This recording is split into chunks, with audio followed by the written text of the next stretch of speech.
Bonjour à tous, on se retrouve pour une nouvelle vidéo sur la chaîne Texama, encore une fois pour une config de la semaine.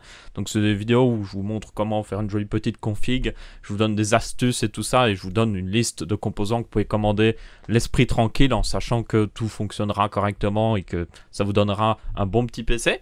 Du coup, aujourd'hui on va faire, alors je suis en train de m'écarter du fait de faire des configs genre à 500 € tout pile et pas plus.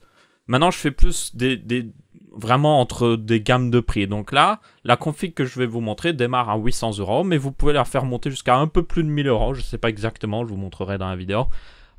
Du coup, c'est fait pour être versatile pour tout le monde. Donc si vous avez juste 800 €, ben voilà, c'est déjà cette config-là que vous pouvez prendre. Si vous avez un petit peu plus, ben vous pouvez suivre mes conseils et prendre selon ce que je vous dis.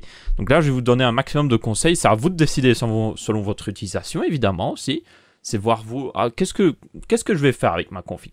Alors, dites-vous que vous devez vraiment prévoir selon ce que vous faites déjà avec votre config et ce que vous allez faire et que vous allez vraiment faire. Ne vous dites pas des promesses genre « Ah, je vais devenir un expert en 3D, je vais avoir besoin d'un énorme PC pour ça. » Et voilà, prenez des trucs réalistes et voilà. Je vais rapprocher un petit peu le micro. Donc, commençons tout de suite. Donc là, la config que je vous montre, et maintenant je ne mets plus ma webcam devant normalement le prix, est de 782 €, sans Windows, sans montage, encore une fois. Je préfère montrer sans Windows parce qu'il y a toujours moyen de se débrouiller. Il y a toujours des personnes que vous pouvez connaître qui ont une clé Windows qui traîne, ça arrive. Beaucoup plus souvent qu'on ne le pense. Si vous êtes étudiant, renseignez-vous auprès de votre école, surtout si c'est une école qui a des trucs informatiques et tout ça. Peut-être qu'ils ont un partenariat avec Microsoft et que vous pouvez dégoter une licence gratuitement. Il y a moyen, donc voilà, je tiens à le préciser. Du coup, regardons un petit peu cette config. Alors, vraiment, je tiens à préciser, il y a une vente flash sur les processeurs Ryzen sur Top Achat, c'est pour ça qu'elle est un petit peu moins chère que ce qu'elle devrait être. Parce qu'en temps normal, le Ryzen 5 1500X, qui est un assez bon processeur, est à 210 €. Donc vous voyez, il est 10 € plus cher. Donc la config serait beaucoup plus proche des 800 €. C'est pour ça que dans le titre de la vidéo, je dis 800 à XX €. Donc, je tiens juste à le préciser ça. Évidemment, vous pouvez commander sur n'importe quel autre site, vous faites comme vous voulez. Mais bon, moi je monte ici parce que c'est plus facile de vous montrer chaque pièce. Alors, du coup, Ryzen 5 1500X, très bon processeur, 4 cœurs, 8 threads. Alors, vous pouvez prendre un Core i5, mais honnêtement, je trouve qu'un Core i5 est d'abord, premièrement, moins puissant. Très honnêtement, pour 200 €, vous avez les plus petits Core i5 qui ont pas la meilleure fréquence au monde et qui n'ont pas les meilleures performances au monde.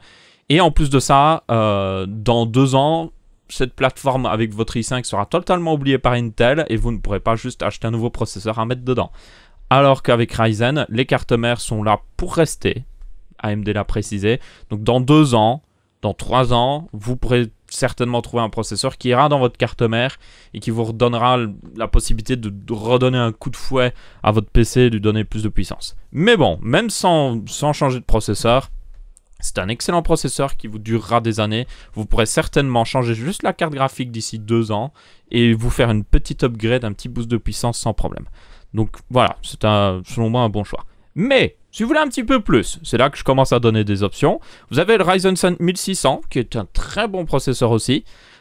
Surtout si vous pouvez l'overclocker un petit peu, c'est pas très compliqué. Il faut juste être très patient et prudent quand on overclock. Ce n'est pas un truc où en appuyant mal sur un truc ça va exploser ou autre chose. C'est juste qu'il faut être patient.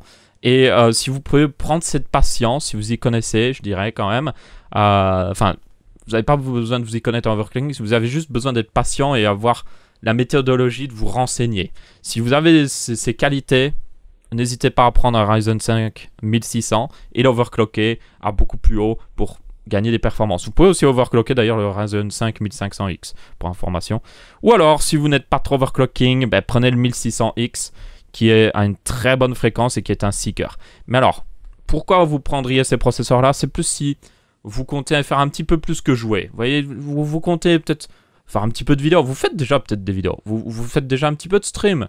Ou alors vous faites un peu de 3D parce que c'est vos études ou autre chose. Ou peut-être du Photoshop ou autre chose. Prenez le Ryzen 5 1600 ou 1600X plutôt à ce moment-là. Parce que ça vous donnera plus de puissance tout simplement. Personnellement, je prendrais plutôt le 1600. Je vais le changer parce que je vais changer la config au fur et à mesure. Pour vous montrer. Donc, je vais prendre à chaque fois l'option la plus haute possible pour voir le prix final le plus haut possible. Comme ça, je pourrais le mettre dans le titre. Mais bon. Niveau carte mère, très simple. Alors, je tiens juste à préciser aussi. Ryzen 7 1600, 1700, très bon aussi, mais c'est vraiment si vous comptez faire quelque chose de très très lourd. Donc là, je parle vraiment, vous le faites de manière... Vous êtes déjà dans les études de 3D, de création de contenu, vous comptez vraiment faire ces études-là et vous avez vraiment besoin de la puissance, ben alors là, prenez-le. Mais sinon, ne vous dites pas, peut-être j'en aurai besoin. Avec les peut-être, on prévoit plein de trucs et à la fin, on n'utilise jamais rien. Donc je vous le dis juste là, cette précision-là. Alors, et si vous comptez juste jouer à des jeux vidéo, prendre un Ryzen 7 1600 vous donnera pas 40% en plus de performance ou autre chose dans les jeux. Donc ça sert à rien de le prendre si c'est juste pour les jeux vidéo. Ensuite, carte mère, MSI B350 PCMate. C'est la petite techniquement sœur de la... je sais plus où elle était, c'est la Tomahawk, qui est celle-là. La Tomahawk, j'ai pu la voir entre les mains. C'est une assez bonne carte mère. Et la PCMate est exactement pareil. C'est une copie conforme. Si vous regardez, elles sont exactement pareilles, à part le design global. C'est exactement les mêmes cartes mères. Donc je suis sûr et certain qu'elle a les mêmes qualités ou autre chose. Si toutefois vous voulez un petit peu mieux, vous voulez être un petit peu rassuré, vous pouvez prendre la Tomahawk qui est un petit peu mieux, qui a des LED rouges si vous aimez ça. Et vous avez même une version blanche qui est hyper classe. Franchement, elle est très très classe. Donc si vous voulez essayer de donner une couleur à votre PC, vous pouvez. Moi, je vais juste laisser celle-là. Je vais même pas la mettre dans le prix final de ça.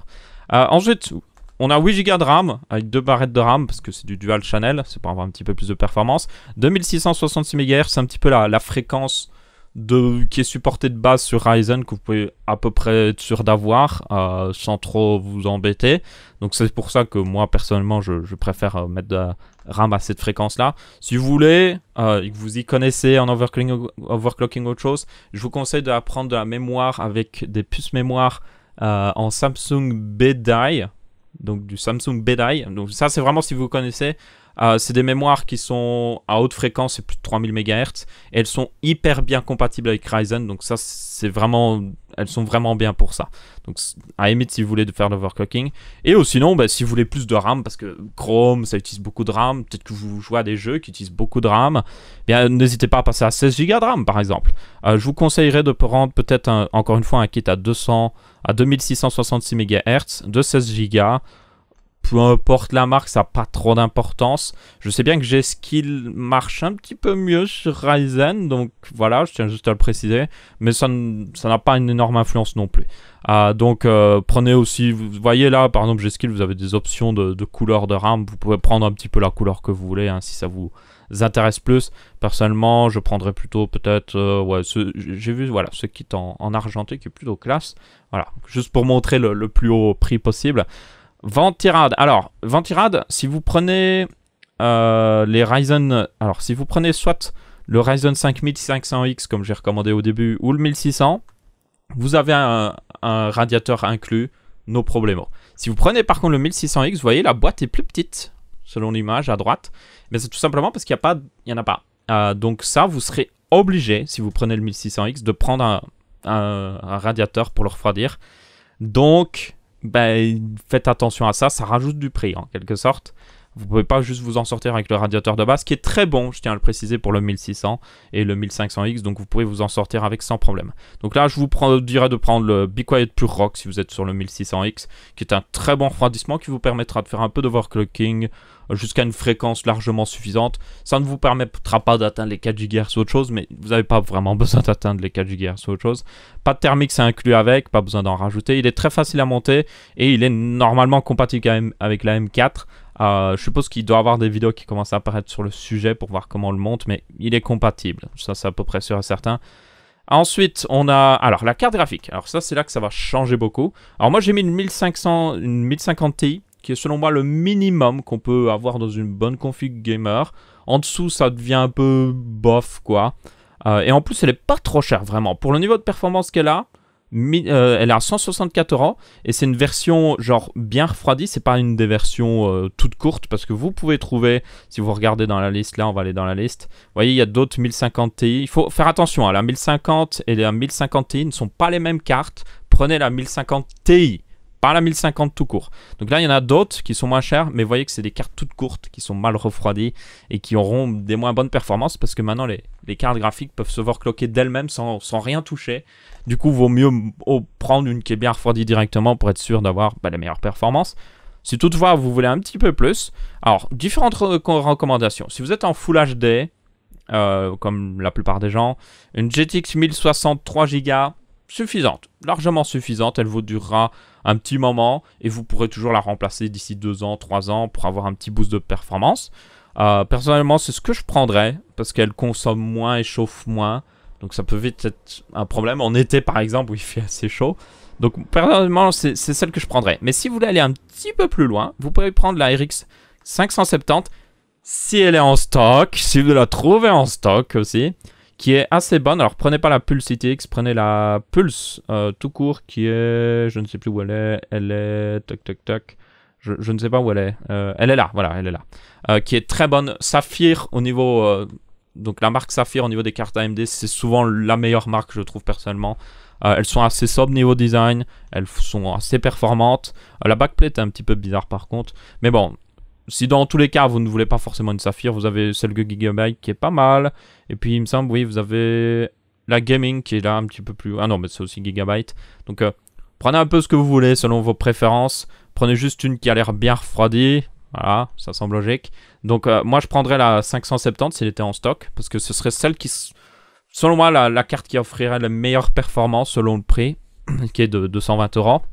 Mais, vous pouvez quand même aller encore un petit peu plus loin. Éventuellement, alors la RX 580 est très bonne, elle est un petit peu plus performante que la 1060, mais elle s'overclock moins. Donc en théorie, si vous pouvez si vous débrouillez niveau overclocking, prendre une 1060 et l'overclocker vous donnera des meilleures performances et ça restera raisonnable au niveau consommation et chauffe.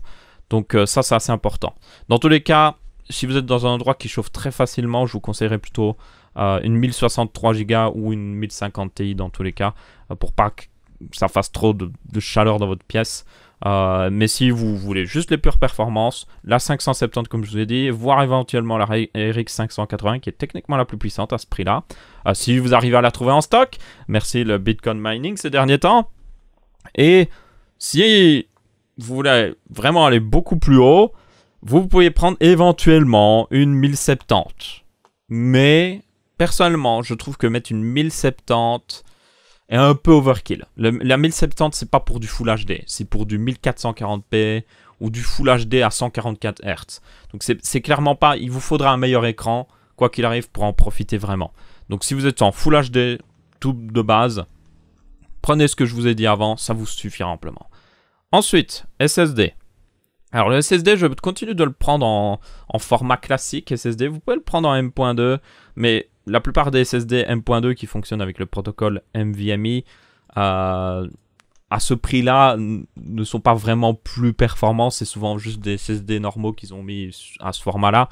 Donc c'est pas comme si vous alliez avoir un énorme boost de performance de les prendre. Et en plus, le problème que je trouve que c'est avec, c'est que ça rentre dans un slot M.2 et si vous avez un problème avec, ou si vous changez de config ou autre chose, et bon, non, pas de changer de config. Si vous avez un problème avec, ce SSD-là, qui est ici, vous pouvez le prendre et le brancher dans un autre PC sans problème. Récupérez vos données, no problème. Le M.2, il vous faudra une carte mère en M.2 pour pouvoir le brancher. Donc moi, personnellement, je préfère prendre l'ancien format si j'ai pas les sous pour prendre un vraiment bon SSD en M.2, qui serait par exemple notamment Western Digital Black, est pas trop mal en réalité, pour ceux qui voudraient le savoir. C'est pas le meilleur, mais il est pas trop mal. Ou sinon, vous avez évidemment les autres. Hop, je vais trier par prix, voilà. Vous avez évidemment Samsung qui se débrouille très bien dans ce milieu-là. Et je ne connais pas trop vraiment les autres, je ne me suis pas plus renseigné. J'ai juste vu que le Western Digital était pas mal. Intel a évité, par contre ils sont un petit peu mauvais ces derniers temps. Donc voilà. Ensuite, j'ai pas mis de disque dur. Alors il y en a qui vont me dire, pourquoi t'as pas mis de disque dur? Alors, parce que vous pouvez le rajouter, c'est juste, voilà, si vous prenez le moins cher, c'est juste une 53 € pour 1 Tera. Et aussi, vous pouvez sans problème en trouver un quelque part. Alors, il faudra un disque dur en SATA si vous comptez en récupérer un dans un autre PC, votre ancien PC peut-être. Il faut juste qu'il soit en SATA. Et il faut juste s'assurer qu'il soit pas non plus genre vieux de 6 ans, quoi. Si vous avez juste un vieux disque dur, mais pas trop vieux non plus, vous pouvez vous permettre de le réutiliser. Juste vérifier avec Crystal Disk Info, qui est un programme, l'état de vie du disque dur. Et ce programme vous dira juste, hey, l'état de vie du disque dur a l'air bon ou autre chose. Donc juste vérifier qu'il vous dit que tout est bon. Et là, vous pouvez vous permettre d'utiliser. Juste ne mettez pas vos trucs les plus précieux dessus, évidemment. Moi, je dirais juste de mettre les jeux. C'est ce qui prend le plus de place. Vos téléchargements, à la limite. Et puis voilà, basta. Mais vous pouvez toujours, de toute manière, patienter 1 ou 2 mois, le temps de réaccumuler un petit peu d'argent, histoire de vous payer un disque dur de 1 Tera qui vous suffira amplement. Donc là, je vais en mettre un pour juste simuler le plus haut prix.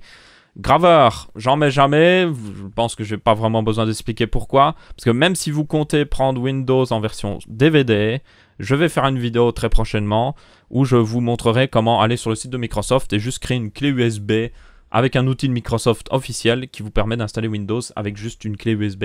Et vous pouvez juste récupérer la clé qui est inscrite sur le CD, jamais toucher au CD et juste installer Windows, no problemo.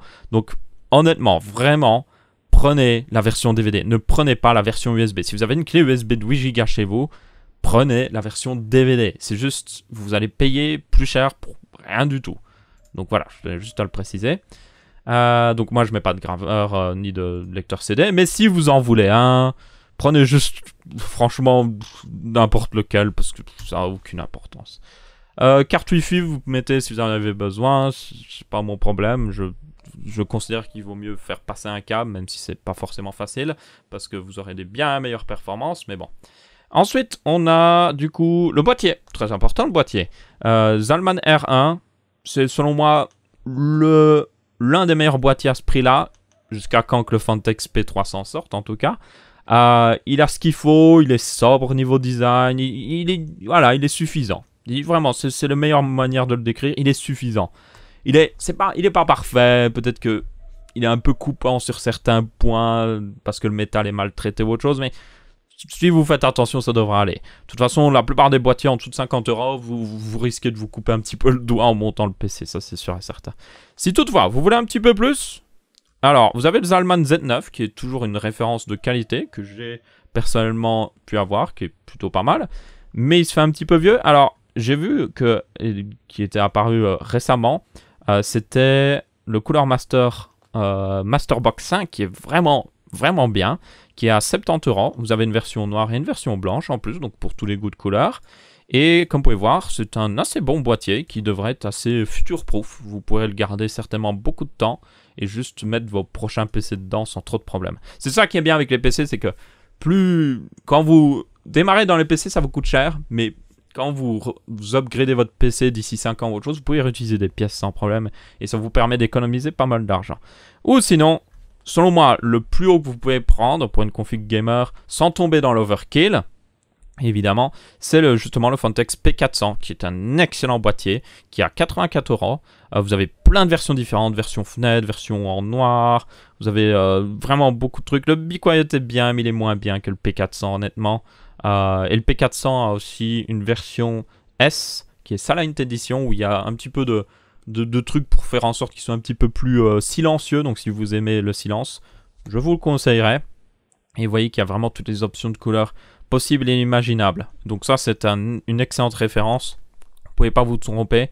Vous avez aussi le Fractal Design qui est un excellent boîtier. Je pense notamment au Define C qui est vraiment excellent et qui encore une fois coûte pas trop cher entre guillemets. Mais bon, dites-vous qu'un bon boîtier, vous pouvez le réutiliser encore dans 10 ans. Donc ça vaut la peine, franchement.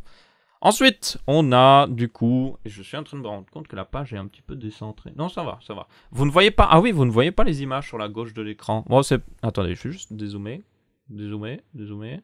Voilà. En fait, non, c'est trop petit pour vous maintenant.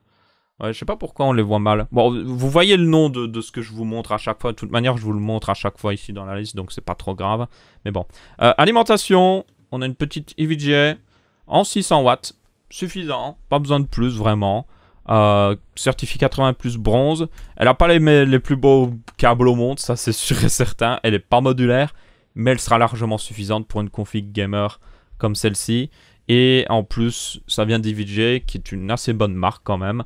Et moi, je me sens assez confiant de prendre une alimentation de chez eux. Si toutefois, vous voulez un petit peu plus, éventuellement, vous pouvez partir sur... pas forcément une alimentation avec plus de watts, hein, parce que ça sert juste à rien au bout d'un moment, mais peut-être une alimentation de meilleure qualité, modulaire ou autre chose. Je ne recommande pas trop les CX de Corsair, je les aime pas trop, elles sont un peu construites de manière cheap, même sacrément cheap.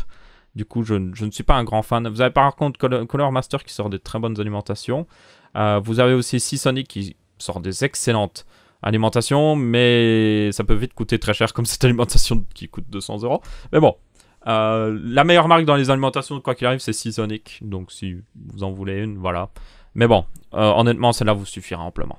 Donc voilà, c'était un petit peu près tout pour cette config. J'ai donné toutes les options et du coup, le prix final de la version un peu plus overkill, j'ai oublié de mettre la bonne carte graphique. Attendez, je vais pas mettre la RX 580, je vais mettre la 570 qui est selon moi le plus haut que vous devriez aller avec cette config parce que au-dessus ça sert juste à rien.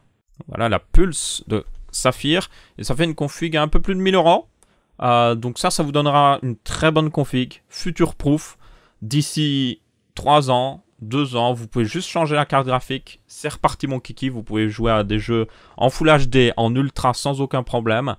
Et si vous prenez, comme je vous ai montré, plutôt le 1600X avec un bon refroidissement, ce sera encore un petit peu plus future proof.